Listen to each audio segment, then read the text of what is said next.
ఒక నిశ్శబ్దమైన గ్రామం. పచ్చని చెట్లు, సాయంత్రం గాలి. ఆ గ్రామంలో రవి అనే యువకుడు ఉండేవాడు.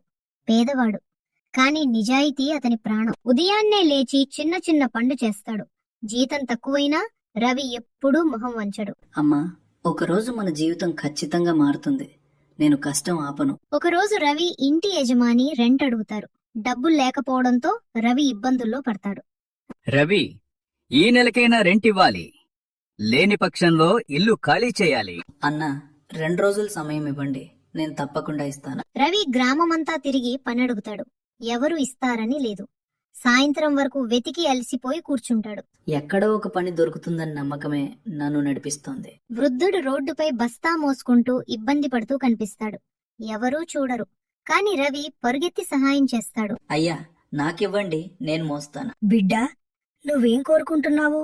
ఏమీ కాదు, మీకు సహాయం చేయడమే. వృద్ధుడు చెబుతాడు. ఈ బస్తాలో విలువైన వస్తువులున్నాయి. 3 గంటలు నా ఇంట్లో పనిచేస్తావా? రవి వెంటనే ఒప్పుకుంటాడు. వృద్ధుడు నీళ్లు తాగటానికి బయటికి వెళ్ళినప్పుడు బస్తా కొంచెం తెరుచుకుంటుంది. అందులో బంగారు నాణేలు కనిపిస్తాయి. ఇవి తీసుకోవచ్చు, కానీ ఇది నా జీవితానికి సరైన దారి కాదు. నిజాయితీ నా సంపద.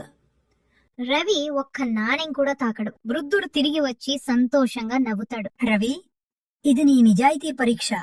నువ్వు గెలిచావు. నేను ఈ గ్రామానికి చెందిన పెద్ద వ్యాపారి. నీకు ఉద్యోగమిస్తాను. అయ్యో, నాకిది ఊహే లేదు. ధన్యవాదాలు అన్నయ్య. కొత్త ఉద్యోగంతో రవి రెంట్ కూడా ఇచ్చాడు. ఇంటిని సర్దుకున్నాడు. తల్లి సంతోషంగా కన్నీళ్లు పెట్టుకుంది. నీ నిజాయితీ దేవుడు కాపాడిండురా బిడ్డా. మన దగ్గర ఉన్నది డబ్బు కాదు, మన విలువ. మనం నిజాయితీగా ఉంటే ప్రపంచం మన వెంట నడుస్తుంది, కష్టం చూస్తుంది. కాని దేవుడు మన ప్రయత్నాన్ని వృధా చేయడు.